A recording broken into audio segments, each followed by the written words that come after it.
Dear Dr. Mel and to my fellow classmate, my name is James Walter and today I would like to discuss the theory of transactional distance. This part of the presentation will cover the port learning objectives in Module 4 and by the end of this video, you should be able to define the key concepts of transactional distance theory specific to structures, dialogue, and autonomy, as well as identify the underlying reasons behind the three macro factors of transactional distance theory. To begin with, let's dive into the first theory of distance education. So, during the 1970s and 80s, conducting scholarly research or research informed by and contributing to theory was not even possible at that time because there were no foundational theory existed. As a result, educational research relied on a universally accepted underlying assumption rather than on established theoretical frameworks. As stated by the Association of Supervision and Curriculum Development or ASCD, the instruction are the activities which takes during the schooling and within the classroom setting. This idea on this part was to establish the identity of other form of teaching and learning which did not occur within the traditional classrooms. Now the term distance education was developed into the theory of transactional distance. By definition, transactional distance is a framework explaining the psychological and communication gap between the teachers and learners when they are physically separated.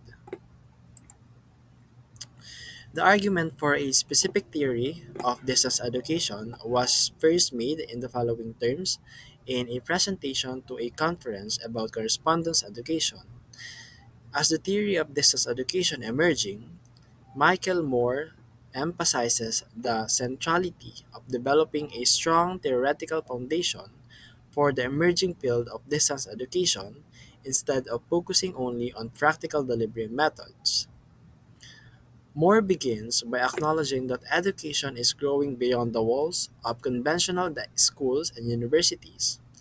He points out that many learners cannot or will not attend conventional institutions. This is for the reasons such as geography, work, family obligations, or personal choices, but remain interested in learning. This implies to learners engaging in distance education where teaching and learning occur apart in space and our time. On the other hand, Moore also argues that while it's important to keep developing practical delivery methods like correspondence courses, broadcast media, or even online tools, some attention and resources should also be shifted to macro factors or the structured dialogue and learning autonomy, which will be discussed later. Moreover, he stresses that describing and defining what distance education is and identifying the critical elements influences the teaching and learning in this context, such as interaction, structure autonomy, and communication. In short, building a theoretical framework will embrace this whole area of education. And then more later define distance education as the family of instructional methods in which the teaching behavior are executed apart from the learning behaviors, so communications between the learner and the teachers must be facilitated by print, electronic, mechanical, or other devices. This explains that distance education relies on mediated communications to connect teachers and learners who are not in face to face. On the other side, Moore outlined the three sets of macro factors of transactional distance, which are structure, dialogue, and learner autonomy. As we go on the transactional distance theory, let's have a look first at the origin of the term use. So, the origin of the term distance education was actually from the University of Tübingen in Germany during the 1960s, which means Fernstudium or distance study, which was meant to describe how particular practices common in industry, especially with the use of technology and division of labor, which may possibly be applied in teaching. So Robert Boyd, a professor of adult education at University of Wisconsin, coined the term dialogue, structure, and transaction.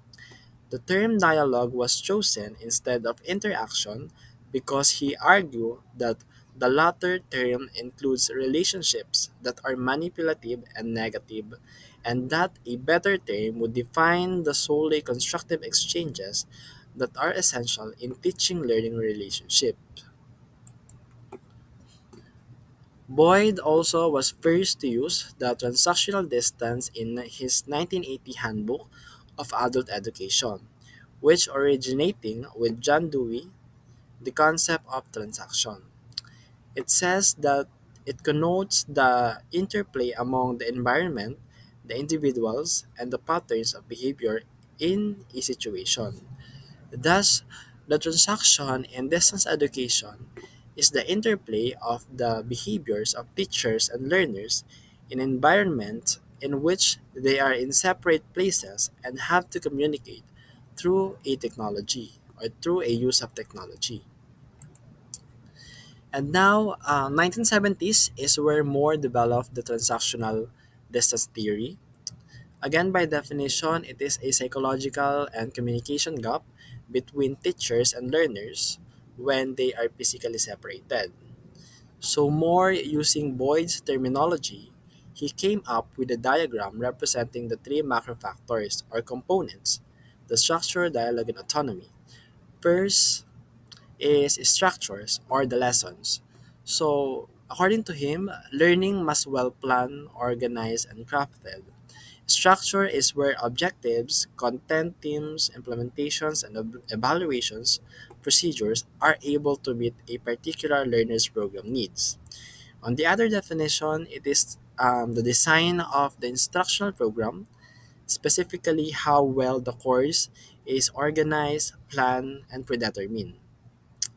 The second one is the dialogue. It is a two-way communication between teacher and learner. Communication is very essential in this part, as courses of instruction may allow almost continuous dialogue between students and teachers, or none, and there is a range of variation between those extremes. Next, to include the learner's side of the distance teaching learning transaction, a third component is needed. So, the learner autonomy, learners facilitates their own learning.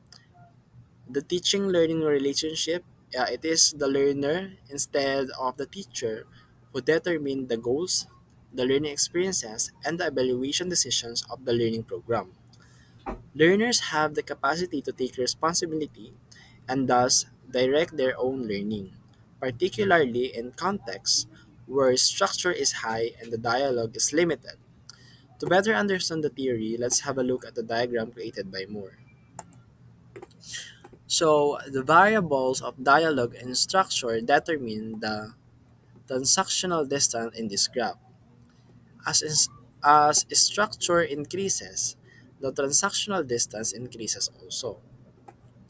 So, as dialogue decreases, the transactional distance increases. On the other hand, the less structured, the more dialogue we have, the less transactional distance is present. Also, capacity for individualization is put besides in the y-axis of structure, and it says that the more capacity there is for individualization, the more students perceive themselves as being personally engaged can be in a reduced transactional distance. Conversely, when this sense of individualization is limited, students experience a wider transactional distance.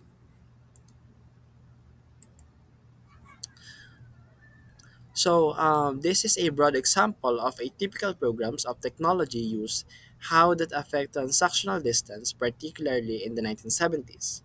So, as we know, that the more structure and the less dialogue we have, the highly transactional distance is present. Given at this example, independent study on campus is at the lowest part. Students are physically present and usually have easy access to personal tutors. tutorials, and support. Because of this close proximity and the availability of frequent, the personalized dialogue, the transactional distance is very minimal or non existent, even though the study mode is independent. While independent study involves autonomy, the presence of rich ongoing dialogue and face to face interaction on campus with personal tutors keeps transactional distance very low. Next, the individualized telephone, individualized correspondence teaching, group telephone, and group correspondence are increasing structure and therefore tend to increase the transactional distance. But broadly speaking, for dialogue, it is the same. However, they correspond. There is a plenty of dialogue in this part, and the courses in this specific part tended to create more difficulties for the students in their learning. It has wider transactional distance. On the other side, at the same time, particularly in the 1970s, they use technology.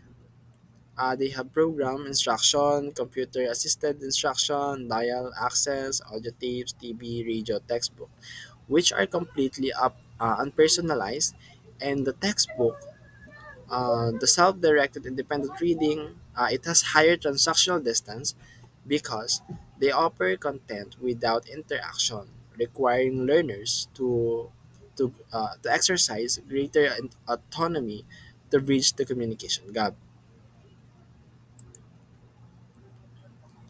Now, in this part, the level of autonomy required of the learner increases as transactional distance increases.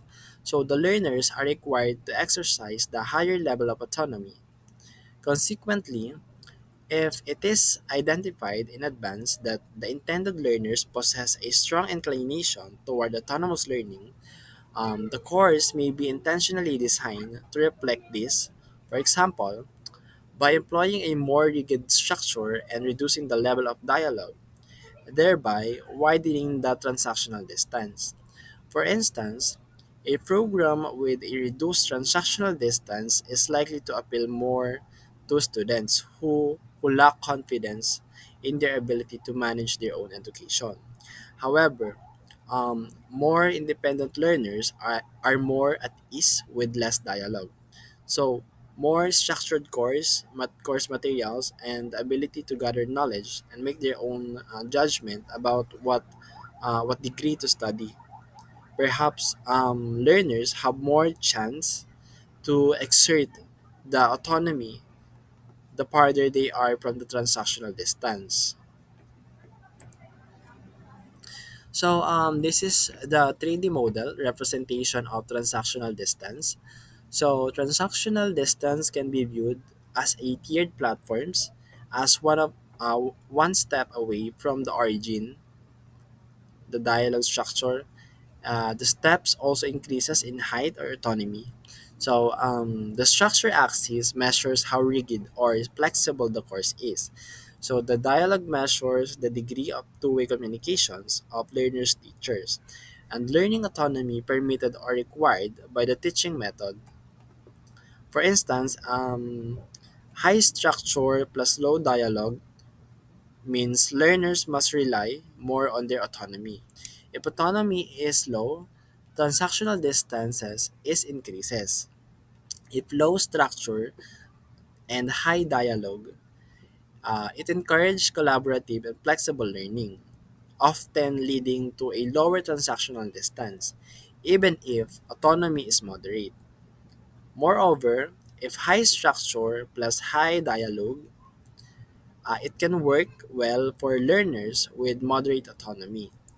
Dialogue helps clarify the rigid content, and then last, low structure plus low dialogue. It has a demands a very high autonomy. Otherwise, learners may feel isolated.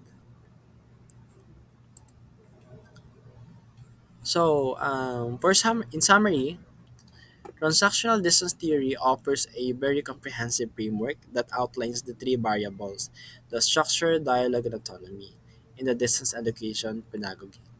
And then Moore's theory of transactional distance has a direct bearing on e-learning. It explains and quantifies the learning relationship between instructor and students in a e-learning situation where there is a substantial physical or temporal distance between the two.